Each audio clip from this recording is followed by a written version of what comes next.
Was one of them. And he was a very great one of them as well. And whatever we've discussed over the last 4 days regarding Khalid ibn al-Walid radhiyallahu anhu, this is just a very small amount. I mean, what one moment must have been like in the life of Khalid ibn al-Walid radhiyallahu anhu when he was as a Muslim in the battlefield.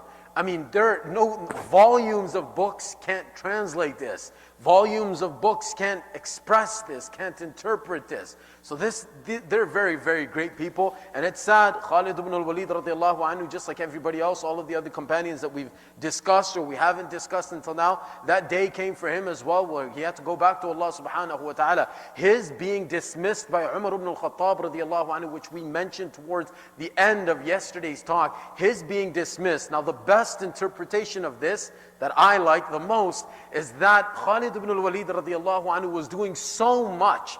Allah subhanahu wa ta'ala was giving so much land and so much victory and so many conquests to the Muslims in the hands, under the command of Khalid ibn al-Walid radiallahu anhu, that I would understand or I would think Umar radiallahu anhu didn't want that the believing men, those that are with Khalid,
said, that can be said, that has been written, that has been documented and recorded regarding the life, the accomplishments, the accolades of Khalid ibn al-Walid radiallahu anhu.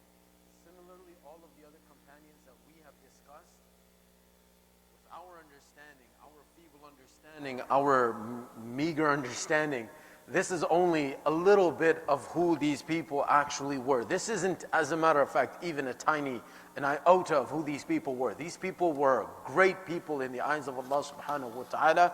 The bottom line is that we hope to be raised on the day of judgment in the company of these people. These people will stand before Allah just as you and I will be made to stand before Allah.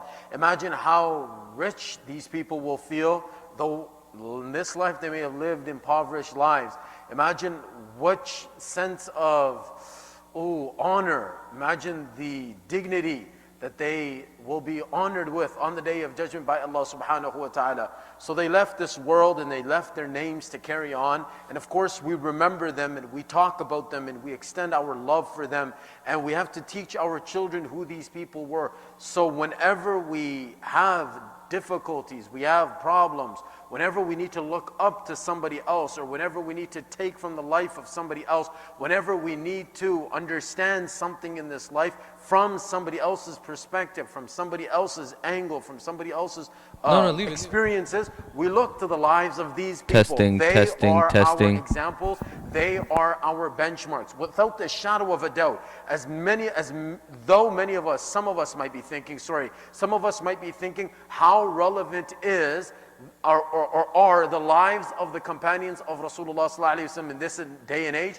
They are extremely relevant to every single one of us. There are rich amongst them, there are poor amongst them, there are those who were tried and tested with their family members, there are those who were tried and tested with sicknesses, those that were tried and tested monetarily or with finances. In every single realm we find there's one for us. There is one that Allah subhanahu wa ta'ala, if not many, that we can extract from their lives numerous lessons. And Khalid ibn al-Walid radiallahu anhu was one of them.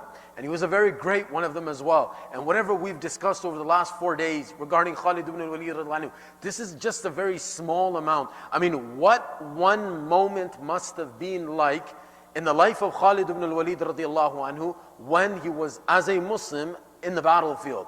I mean, volumes of books can't translate this. Volumes of books can't express this, can't interpret this. So they're very, very great people. And it's sad, Khalid ibn al-Walid radiallahu anhu, just like everybody else, all of the other companions that we've discussed or we haven't discussed until now, that day came for him as well, where he had to go back to Allah subhanahu wa ta'ala. His being dismissed by Umar ibn al-Khattab radiallahu anhu, which we mentioned towards the end of yesterday's talk, his being dismissed. Now the best interpretation of this, that I like the most, is that Khalid ibn al-Walid radiallahu anhu was doing so much.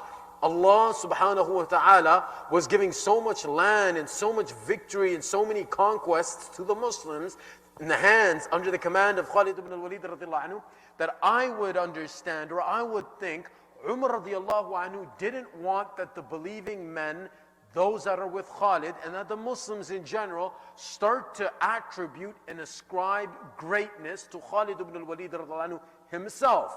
It was never by means of numbers, by means of equipment, by means of experience, by means of weapons, that the Muslims, it was not on the date of any one of these things, that Allah subhanahu wa ta'ala was granting victory to the Muslims. It was exclusively, I mean, when all odds were against them, and when they were outnumbered to the thousands or over 100,000, and we've seen in different occasions, it was only and only the help of Allah subhanahu wa ta'ala. It was through the divine unseen help of Allah subhanahu wa ta'ala. So Umar ibn al-Khattab radiallahu anhu wanted the Muslims to continue to believe this and not ever think that all of this greatness comes from Khalid himself.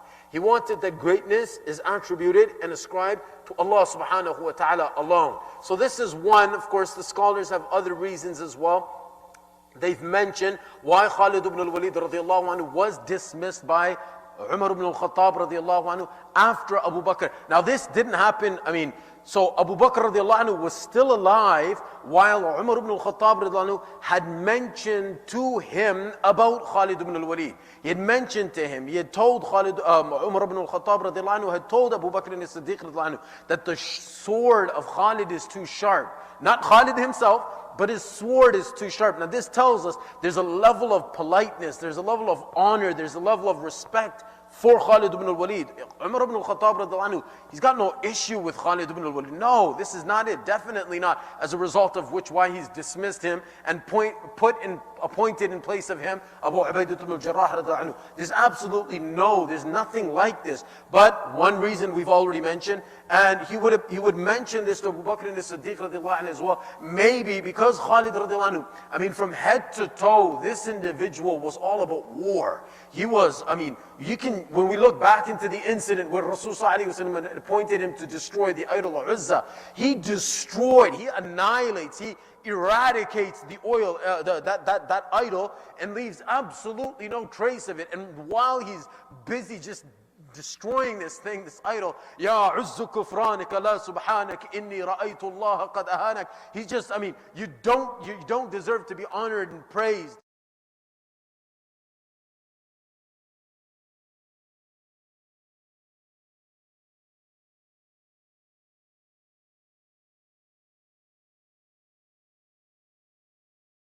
This was his temperament. And it's natural that there may have been times, we spoke about the killing of Malik bin Nuwayra. Whether he had accepted Islam before he was killed or not is a question. This is debatable. But it wasn't Khalid ibn al-Walid himself, according to some of the narrations, who killed Malik ibn Nuwayra. It was others with Khalid ibn al-Walid, perhaps in the same brigade or working, those that were with him in the same battalion, who killed Malik bin Nuwayra. But Khalid ibn al-Walid, it was understood that it was under his rule or it was under his orders, as a result of which Malik bin Nuwayra was killed. Again, these are things, this shouldn't leave anybody with the slightest doubt about who Khalid ibn al-Walid was. Rasul ﷺ was extremely pleased with him. He's given him a title which was not given to anybody else. Abu Bakr radiallahu anhu, when Umar radiallahu anhu told him and tried to complain to him about Khalid ibn al-Walid, he said, no, I am not going to dismiss Khalid. Abu Bakr radiallahu anhu understood the temperament of Rasulullah ﷺ. So Abu Bakr radiallahu anhu is very close to the Prophet ﷺ. Abu Bakr radiallahu anhu, he was a genius. He was a very great individual. When he was asked to dismiss Khalid, he refused to do so. And what did he say?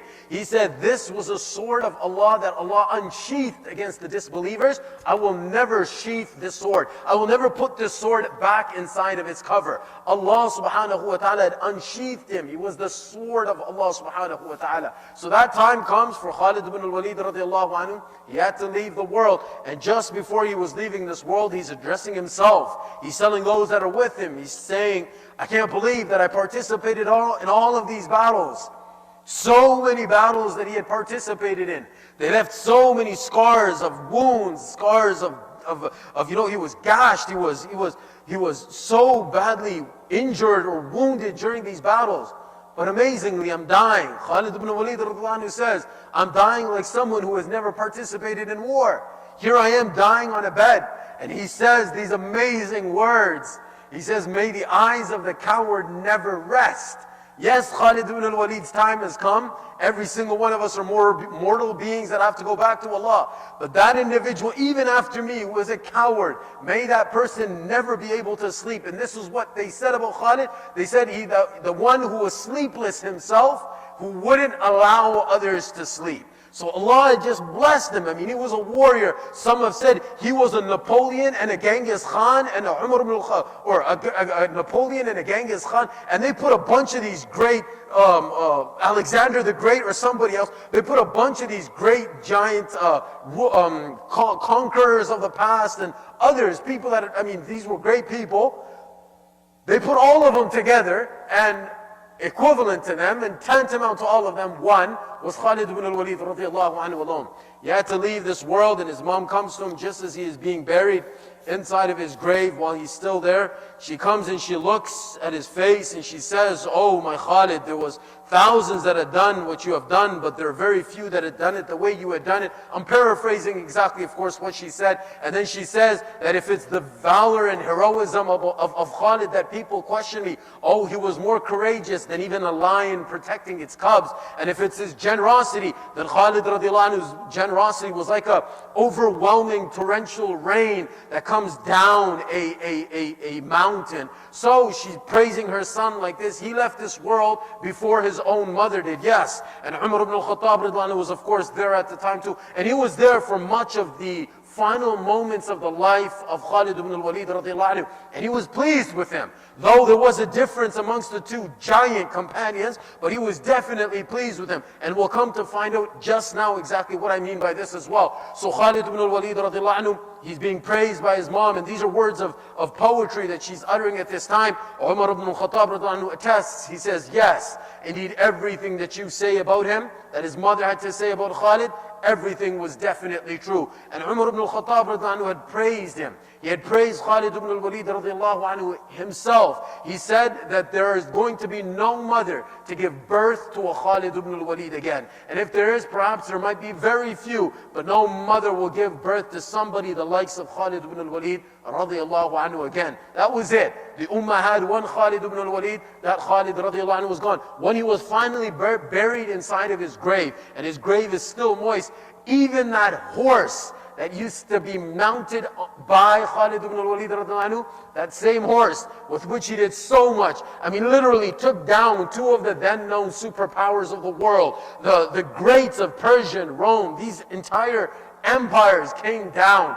Khalid ibn al-Walid radiallahu anhu was that force. He was that ingenious, that great warrior, commander, general, that Allah subhanahu wa ta'ala made a means of serving the deen to bring both of those empires crushing down. So even his horse comes when the procession is there and everybody is there looking at Khalid ibn al-Walid radiallahu anhu, just as he is about to be, the dust or the soil is about to be thrown over his body. And even the horse came and joined everybody else, and it came there and it began to shake its head and it began to neigh very, very, very, very strongly, very sharply.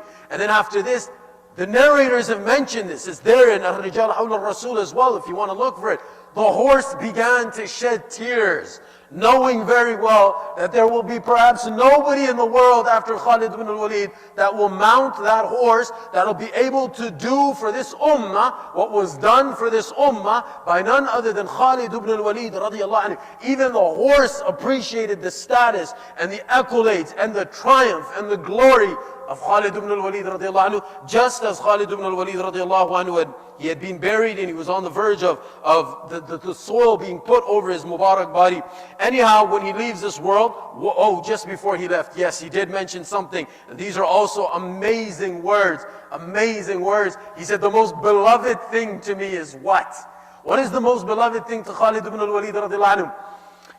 It's that frosty night, that freezing cold night.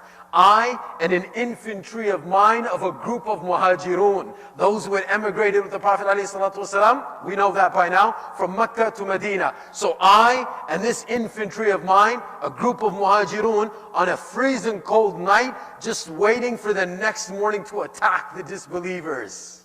This is the most beloved thing. And then he compares it. He says, this is greater to me than what? Being wedded to a new bride. That first night that I spend after being wedded with a new bride, or being given the good news, the great news of the birth of a new son or a new child. More beloved to me than all of that is that freezing cold night being spent in the path of Allah with a group of my muhajirun, waiting for the next morning, for that morning to come where we attack the disbelievers. That was Khalid ibn al-Walid. Marhaban bi Khalid, or hani'an bi Khalid, or may Allah rahim Allahu Aba Sulaiman. May Allah have mercy on Abu Sulaiman, what he did for this ummah. May Allah subhanahu wa ta'ala reward him. Jazallahu anna khayr al-jaza. And that marks the end of the life of Khalid ibn al-Walid. Of course, if we made mistakes, we ask Allah subhanahu wa ta'ala to forgive us. If some of the names of these companions, or perhaps the areas to the territories that were conquered, if some of these names were mispronounced, or anything that may have possibly been said, which was not correct, it is from myself, it's from my nafs, it's from shaitan. And anything that was correct, we attribute all greatness to Allah subhanahu wa ta'ala. We ask Allah to reward you immensely for listening to us for the last 32 days. That's a lot of listening. I know you must have encouraged your kids to listen to me too, to listen to any program that we have, whether it's taking place in Urdu or in the English language. May Allah subhanahu wa ta'ala reward you immensely. We will definitely continue. And just before we, so now this talk is complete. This talk is ended. Now we will have a few other things we'd like to share with you today. First, just a couple of announcements from the SMA itself. And then of course a few guidelines on how we are expected to spend this Ramadan at home. It's going to be the first. It's the first for me. I don't know, perhaps for most of us, or if not all of us, this will be the first of its kind. So, and just before we do this, I don't want to cheat my way like I did yesterday.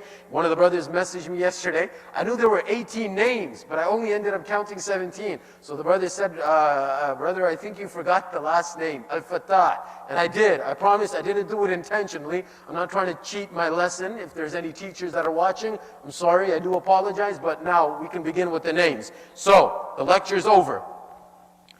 Bismillahir Rahmanir Rahim. Ar-Rahman Ar-Rahim Al-Malik Al-Quddus As-Salam Al-Mu'min Al-Muhaymin Al-Aziz Al-Jabbar Al-Mutakabbir Al-Khaliq Al-Bari Al-Musawwir Al-Ghaffar Al-Qahhar Al-Wahhab Al-Razzaq Al-Fattah Al-Alim. So that's 19, okay? So 19 names in Arabic. I'm good to go. Now let's try to translate these names as well. So Allah is the most merciful, the bestower of mercy, the king and the owner of dominion, pure, the absolutely pure. Allah is the grantor of peace and free from all blemishes, the grantor of safety and security, the mighty, the overpowering, the the guardian of all things, the mighty, the overpowering, and the greatest in majesty. Allah is the creator. Allah is the one who brings creation into being, the one who designs and gives shape to the creation, the one who is continually forgiving, and the one who is most dominant. That's Al-Qahhar. Al-Wahhab, he is the most generous bestower. Al-Razzaq, he is the provider. Al-Fattah, he is the one who gives way to victory and mercy, and he is Al-Alim, the all-knowing. The beautiful names of Allah subhanahu wa ta'ala. So hopefully I knew my lesson today, and now I can share with you the announcements that we have on behalf of our masjid, SMA, our Scarborough Muslim Association. Once I find these announcements, I would share them with you. Here they are. Bismillahir Rahmanir Rahim. So, Ramadan will begin. To begin with, Ramadan will begin either today or tomorrow. We have, inshallah, our senior imam as well as other imams across the GTA on behalf of the Hilal Council of Canada, who will be getting together and looking for the moon, inshallah. And if they do sight the moon, well, in advance, Ramadan Kareem, Ramadan Mubarak. And if they don't, that's no problem. Inshallah, we will begin with the month of Ramadan on Saturday. The moon is seen tonight. Tomorrow is Ramadan. Very simple. We know this by now. I think everybody's mastered what goes on during this one day or two before the month of Ramadan and after the month of Ramadan by now.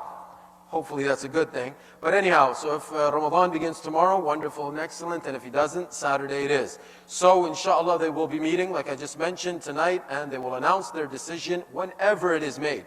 We are asked to be patient until this. We will get the announcement. Oh, we know we'll get the announcement. WhatsApp, Zindabad, that announcement will be made to reach us, inshallah. Until then, there's no need to pass any comments.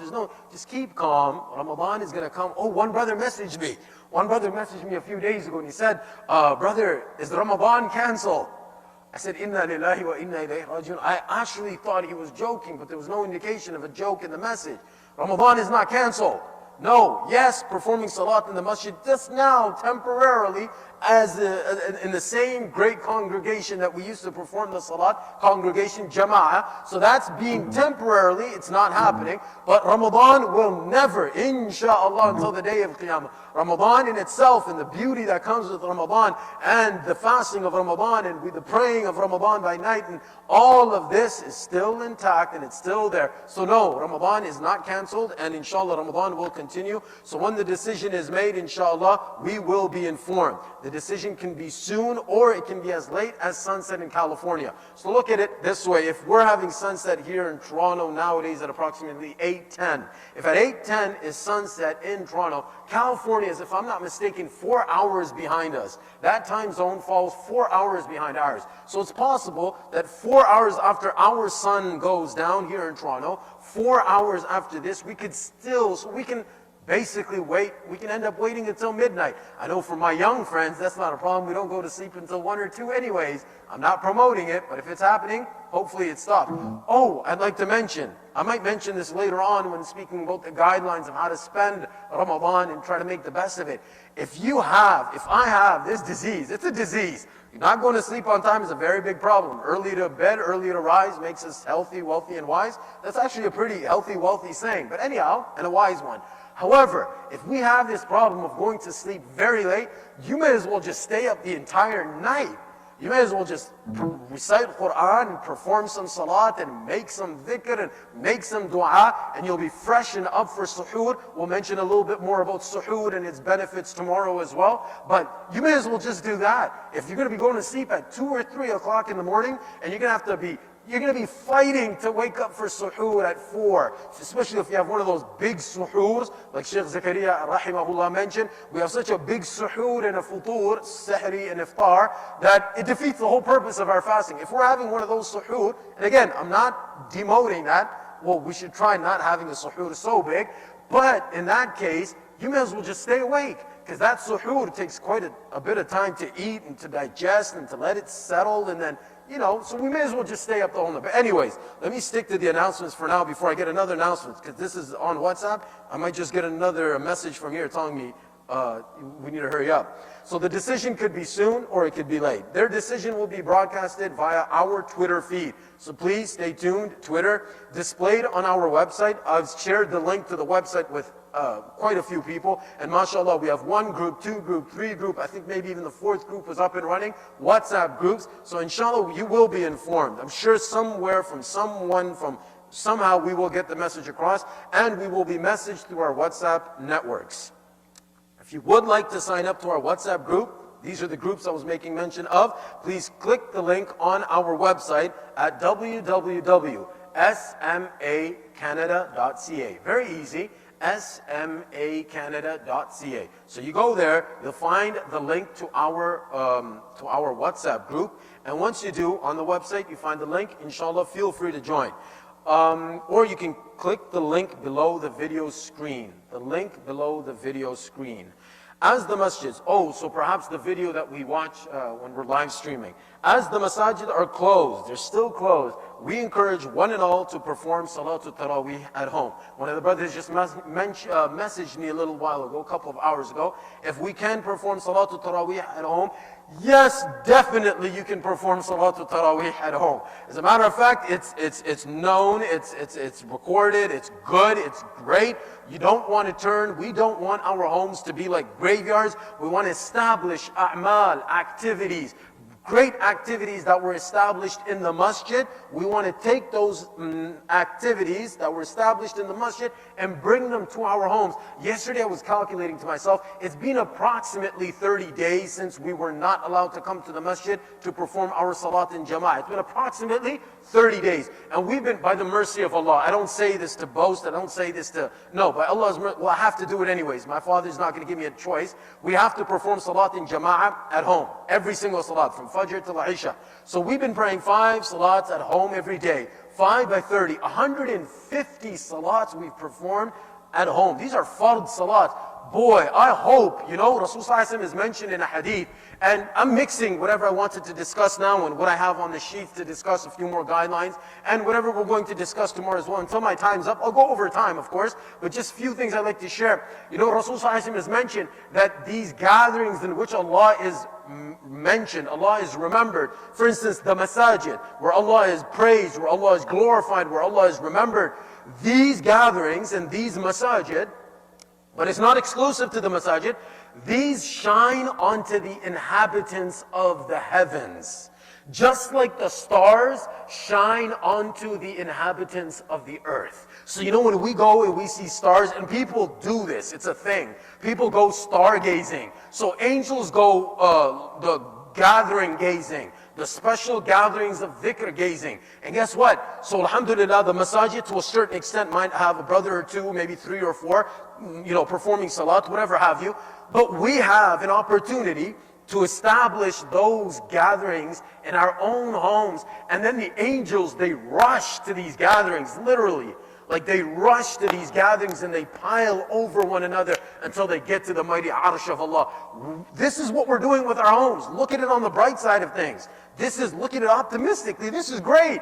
Yes, we're stuck in quarantine. And by the way, it's not as bad now as it was when I first started with episode 1 or 2. It was very strange. It was very alien. It was very foreign to us. Now Allah has made it, excuse me if it's not as easy as it is for everybody else, but it's become easy. Even my brother, Imam Hamza, yesterday he was telling me, or the day before, I can't remember, he said it's become so easy now. Alhamdulillah it has. This is the new normal. We've adjusted to this now. So let us adjust a little more and let us establish inside of our homes activities that'll keep our homes brimming with nur, shining onto the inhabitants of the heavens, i.e. the angels. So the angels are they go around, sayyahin, they tour the heavens. They just go around looking for these gatherings, and let our homes be from those gatherings. So please have Salatul Taraweeh go on at your home.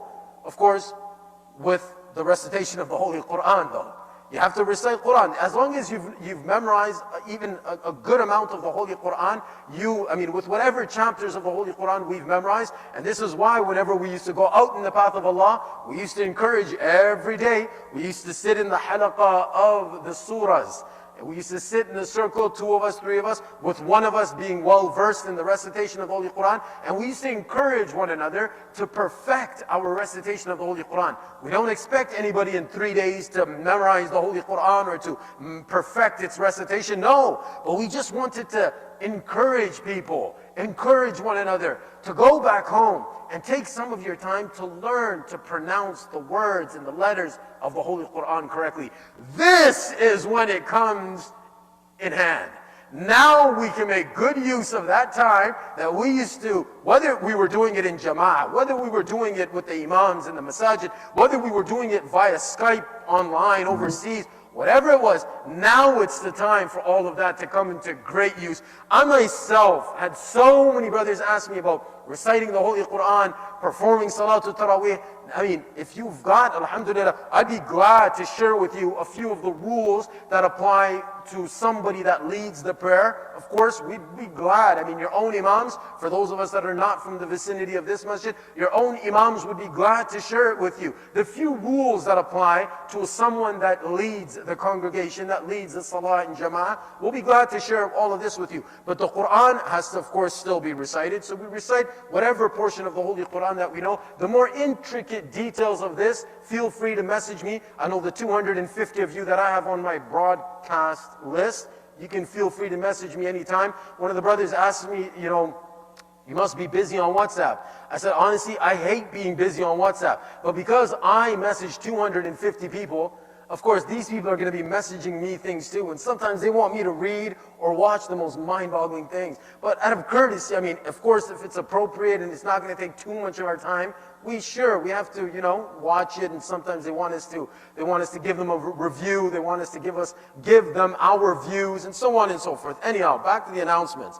If you have hufad inside of your home, blessed is that home that has a hafid in it. Blessed is that heart that has the Quran in it. Rasulullah ﷺ said, إن الذي ليس في جوفه شيء من القرآن كالبيت الخرب. He in whose heart there is no part of the Holy Quran is like a deserted house. We don't want that our hearts should be compared to a deserted house. May Allah subhanahu wa ta'ala save us. So whatever, if we have, alhamdulillah, huffaz at home, then we encourage them to lead the salat. And of course, it's not easy for one hafid at home. If there is one hafid at home, that's a very blessed home. Or one hafid, or one to be hafid, a boy or a girl that's becoming hafid. It's not an easy thing at home. I mean, to have even one is a very great thing. So for that one boy to be leading the salat alone is not an easy task. Ask those who have been leading Taraweeh for 20 years, 30 years. To lead the Quran in Salatul Taraweeh is an extreme. It's Mir alayhi salam memorized the Holy Quran. They called him the Son of God. Thank God nobody refers to the Hufad here as the son of or the children of God. But it's a miracle, beyond doubt. So to be able to retain it so well that you stand, and of course you don't have another Hafid, so according to the Hanafi madhab, the school of thought, we don't stand with our phones, it used to be Qur'ans, but our phones with the digital Qur'ans. No, we don't. We don't do this. So that poor Hafid won't be able to lead the entire Quran by himself. There is absolutely no problem in such a situation. He leads whatever he feels like it. 20 rak'ahs used to go on in the masjid. He's got 20 rak'ahs going on in I salute you, my young friend. Whatever, for those of you that never became huffaz, but you love the book of Allah, you love the month of Ramadan, you love Salatul Taraweeh, you love those vibes, establish Salatul Taraweeh at home. This is the time. I know we're sad, we're not going to be able to hear those beautiful, soothing, melodious recitations in the masjid. No problem. We are going to establish the same in our own homes. Bi-idhnillah, this Ramadan, may Allah make it easy for us. We have the Hafid, wonderful and excellent. We don't have the Hafid again. You've got the last 10 surahs. Of course, that's what we start with. That's the prescription given in Jama'atul Da'wah wa Tabligh. Sure, you got 10 surahs. So each rak'ah, you got one surah. So you repeat those 10 surahs twice, 20 rak'ahs. Done. Alhamdulillah. So we can explain some of the mas'alas of leading your family in prayer here. I have them with me. Since that's mentioned here, I can mention these here as well. Regarding the salahs, not just Salatul Taraweeh, all of the salahs, if possible, we should try to perform all the 5 daily salahs in congregation at home. As long as there's one single adult male Muslim inside of the house, Salatul Jama'ah should take place. Of course, they can pronounce the words. They don't have too much difficulty pronouncing the words of the Holy Quran, the words of the du'as, and whatever it is that we recite, the tasbih and salah. Please, please, establish salat inside of the home. Make the angels rush and hasten and resort to our homes, and let them be in our homes all the time. Let them come, welcome them. You're not going to see them, but all family members, including females, can join the congregation. As long as the sisters can perform their salah, please join in the salat as well. If a person is self-isolating within a room, they will perform salat alone. Yes, for the jama'ah that's taking place in whichever part, corner, chamber, room of the home, the brother or the sister who may have traveled outside, just one example, as a result of which they are in isolation, they can't join the jama'ah. If there's a barrier, there's a door, there's a washroom, there's a kitchen, there's a wall between him or her and the imam, then that, of course, salat, they will be performing salat on their own.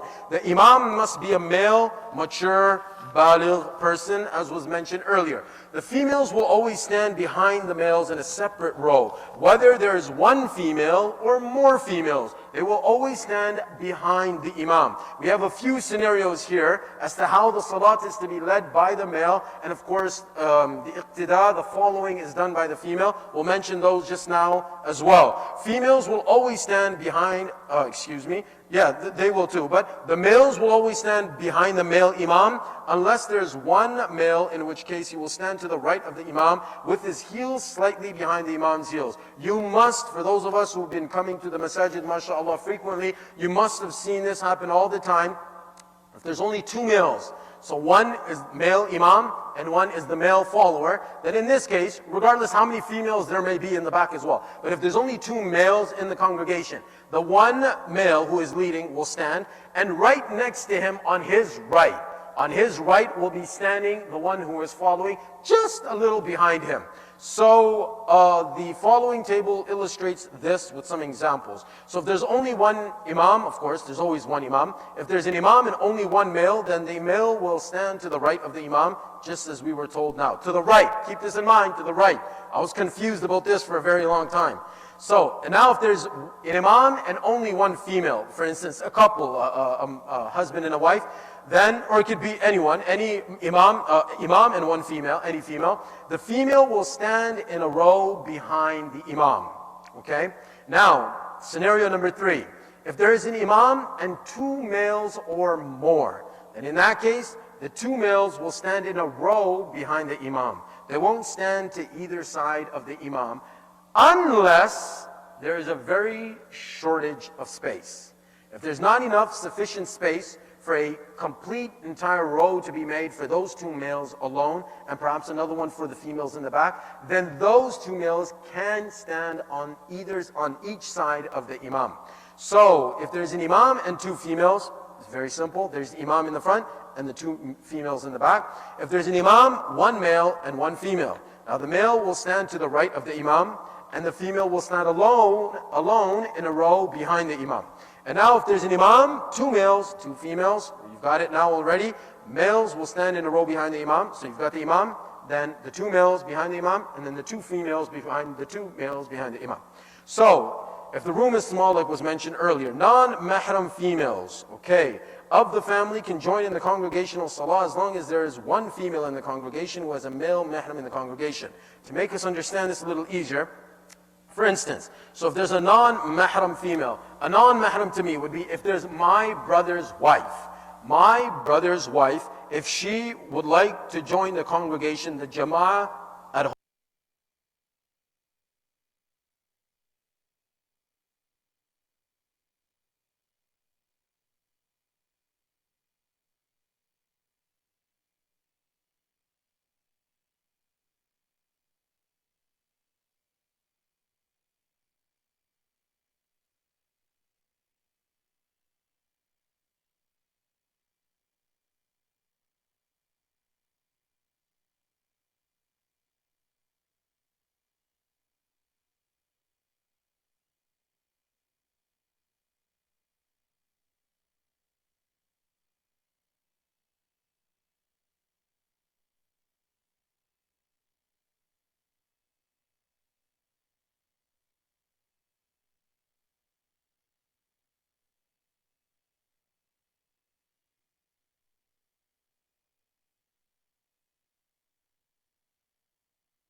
and let our homes be from those gatherings. So please have Salat al-Taraweeh go on at your home. Of course, with the recitation of the Holy Quran. You have to recite Quran. As long as you've memorized even a good amount of the Holy Quran. وما بدلوا تبديلا صدق الله العظيم. Assalamu alaikum wa rahmatullahi wa barakatuh. So this is the last part on the episode of, or the life of Khalid ibn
بسم الله الرحمن الرحيم نحمده ونصلي على رسوله الكريم أما بعد فأعوذ بالله من الشيطان الرجيم بسم الله الرحمن الرحيم من المؤمنين رجال صدقوا ما عاهدوا الله عليه فمنهم من قضى نحبه ومنهم من ينتظر وما بدلوا تبديلا صدق الله العظيم. Assalamu alaikum wa rahmatullahi wa barakatuh. So this is the last part on the episode of, or the life of Khalid ibn al-Walid radiyallahu anhu.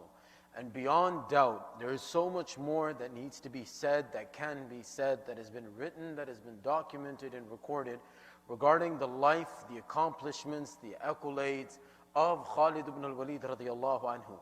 Similarly, all of the other companions that we have discussed, with our understanding, our feeble understanding, our meager understanding, this is only a little bit of who these people actually were. This isn't, as a matter of fact, even an iota of who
of who these people actually were. This isn't, as a matter of fact, even a tiny, and I out.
Must have been like in the life of Khalid ibn al-Walid radiallahu anhu when he was as a Muslim in the battlefield. I mean, there are no volumes of books can't translate this. Volumes of books can't express this, can't interpret this. So they're very, very great people. And it's sad, Khalid ibn al-Walid radiallahu anhu, just like everybody else, all of the other companions that we've discussed or we haven't discussed until now, that day came for him as well, where he had to go back to Allah subhanahu wa ta'ala. His being dismissed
think that all of this greatness comes from Khalid himself.